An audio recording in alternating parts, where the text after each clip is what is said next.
านผู้ชมตอนนี้เฮาก็อยู่ที่ทั้งในสังเจียงเนาะย่านเศรษฐกิจใหม่หรือว่าหลายคนมักเอิ้นไชน่าทาวน์นี่แหละตอนกลางคืนมีหลายโซนนะจ๊ะมีหลายโซนนะแต่แอดมินจะพยายามที่จะให้ท่านผู้ชมได้เบิ่งเนาะว่าเป็นจังไดนี่อันนี้แหละแต่ทั้งเทิงนี่เพิ่นก็เป็นภาษาลาวเลยเจ้าสังเกตเบิ่งนะทั้งเทิงภาษาลาวต่อมาเป็นภาษาจีนอันนี้โอเค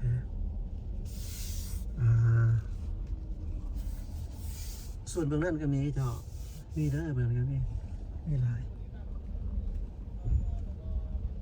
เบื้องนี้เขาจะเฮ็ดใหม่นะเจ้าเบื้องนี้เขาจะเฮ็ดใหม่โมเป็นหน่อยแต่เฮ็ดแล้วในแห้งสีหงสีใสขนาดได้เลยแอดมินจะพาเบื้องลายตึกลายโศกนี่ส่วนเบื้องนี้ก็มีด้วยเจ้า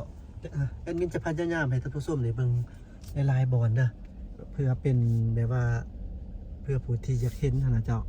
เดี๋ยวแต่สิว่าจังไดให้ท่านผู้ชมได้เบิ่งเพราะว่าเป็นเกี่ยวกับเรื่องการพัฒนาเกี่ยวกับอสังหาริมทรัพย์เนาะถือว่าจีนเพิ่นมาสังเจียงนี่ก็เป็นจีนเพิ่นมาสัมปทานตอนดินนี้เนาะเพื่อมาก่อสร้างเป็นศูนย์การค้าเป็นห้างสรรพสินค้าเป็นช็อปเฮ้าส์อย่างต่างๆเจ้าท่านผู้ชมถือว่ามีครบเบิดนะเจ้ามีครบเบิดเลยเด้ออันนี้เป็นบ้างอีกก็ยังสิเฮ็ดอยู่อีกนี่นะนี่หมดจกเข้ามาโอ้โครงการเต็มเบิดอ่ะดินบ่กว้างตอนนี้แคบเบิดอ่ะ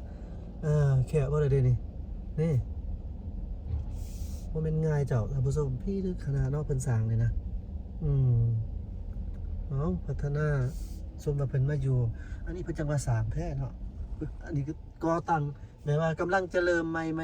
ม่ตลอดนะเจ้าก่อสร้างนะใหม่ตลอดฉะนั้นนี่โอเคอันนี้เป็นเบื้องในเด้อเจ้าเบื้องในของทางสังเจียงเนาะสังเจียง แมนหมดอันนี้ห้างสรรพสินค้ากับแมนแมนหมดเลยอยู่แถวนี้เจริญแบบว่าเน้นสีสันเนาะจีนเขาเจ้าเฮ็ดเน้นสีสันเป็นแบบอสังหาริมทรัพย์นะเจ้าอสังหาริมทรัพย์ไม่มีโซนผุดก็มีโอเคเดี๋ยวแอดมินจะให้ท่านผู้ชมได้เบิ่ง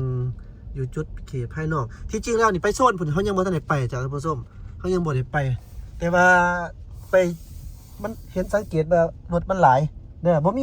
ได้มีอิสระอย่างเลยเจ้าท่านผู้ชมแค่อยากให้ท่านผู้ชมมันได้เห็นว่าโอ้อยู่ที่สังเจียงเดี๋ยวนี้เพิ่นพัฒนาเพิ่นสร้างเพิ่นซ่านี่ถึงขนาดใดล่ะเนาะเบิ่งเอานำกันหั่นล่ะเจ้าแล้วแต่ท่านผู้ชม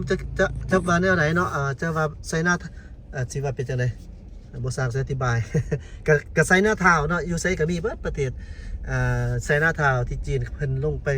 เขาไปลงทุนอย่างประมาณน่ะเจ้าโอ้โหจอดรถโหดขนาดจอดรถนะนี่มันประตูโค้งทางเข้าประตูโค้งนี่จะมี2ด้านเฉพาะอันนี้เข้ามาเนาะจะมีหน้าหลังแล้วก็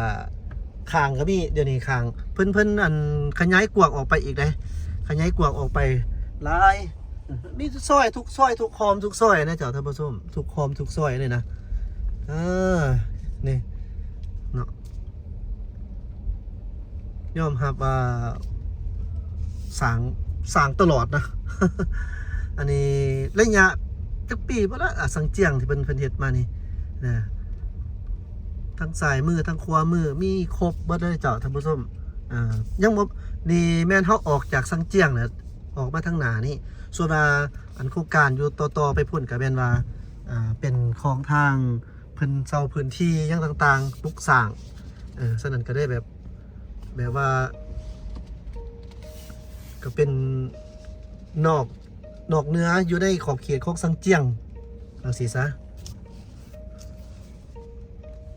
โอ้ผู้สาวเอ้ยดีข่อยแน่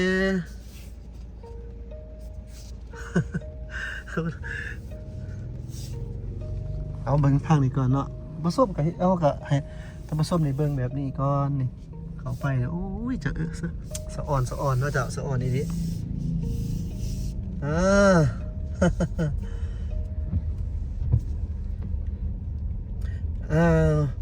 แอดมินมั่นใจว่า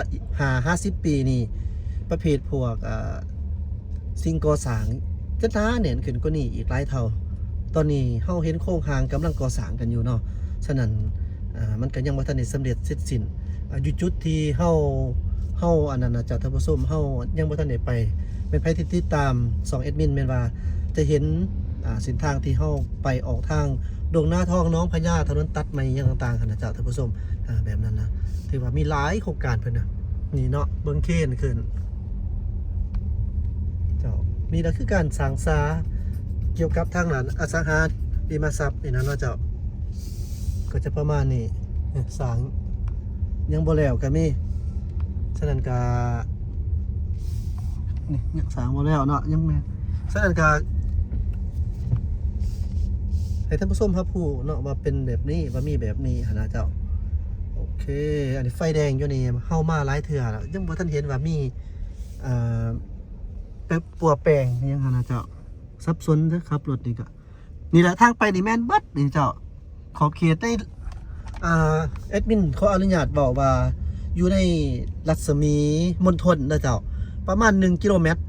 เฉพาะเบื้องมณฑลเนาะแต่ว่าสิออกไปทางไสเหนือถ้าหากว่าเดาได้นี่ก็สิห้วยประมาณ5-6 กิโลเมตรพุ่นน่ะที่ว่ามีแต่ตึกโครงการอันนั้นจีนเพิ่นเข้ามาสร้างอีหยังหั่นน่ะเจ้าประมาณนั้นเอาท่านผู้ชมก็เฮาก็เห็นนํกันนะเนาะว่าเป็นจังไดเกี่ยวกับอสังหาริมทรัพย์จีนมาลงทุนต่อไปนี่ก็สิ50 ปีมั่นใจแต่ว่าจะหนาแน่นขึ้นกว่าเก่าอีกเจ้าจะหนาแน่นขึ้นกว่าเก่าส่วนใหญ่เพิ่นสร้างเป็นโรงแรมแล้วก็อพาร์ตเมนต์นะเจ้าเป็นโรงแรมอพาร์ตเมนต์ห้องหมอก็มีเบิดล่ะเจ้านี่สังเกตเบิ่งจ้ะท่านผู้ชมเฮาอยู่มันแคมทางซื่อๆนี่เข้าไปนี่เป็นไฟแสงสีย้อนจีนเขาเจ้านั้นเน้นพวกไฟแสงสีจีนนี่นะก็จะประมาณนั้นยังบ่หมดพุ่นไปทางหนองด้วงเนาะเจ้าไปทางหนองด้วงแม่นเบิดเนาะ สอดไปทางวัดไตอากาศแม่นเบิดเนาะโอ้เด่นแหละเพิ่นว่าจีนไปอยู่ไสเพิ่นสร้างนะเพิ่นสร้างต่อไปนี่เกี่ยวกับเรื่องการร่วมมือกันคือประธานประเทศเพิ่นไปถือเชิญจากทางประธานประเทศแห่งโซเปอร์จีนทางสีจิ้นผิงเชิญเพิ่นไปเกี่ยวกับเรื่องการพัวพันร่วมมือนี่นะต่อไปนี่เกี่ยวกับเรื่องการเข้ามาลงทุนอยู่ลาวนี่แห้งสิหน้าหูหน้าตาขึ้นสักใสเลยจ้ะการร่วมมือของเพิ่นเนาะบ่ธรรมดาแม่นวัดเด้อเจ้าเพราะว่าตัวสร้างขึ้นใหม่นี่หลายแต่ยังบ่แล้วก็มีหลายเนาะเนี่ยก็จะประมาณนี้เจ้าโอเคต่อไปท่านผู้ชมก็เห็นตลอดเนาะแอดมินจะบ่ถ่ายทำก็จะขอจบไว้เพียงเท่านี้เจ้าขอบใจที่ติดตามมาชมอย่าลืมกด Subscribe ให้แอดมินเพื่อเป็นกำลังใจในเด้อเจ้าอยากเซารถหรืออยากให้แอดมินพาไปเที่ยวไสก็อย่าลืม546246 WhatsApp เจ้า020546246สบายดีเจ้าฟันดี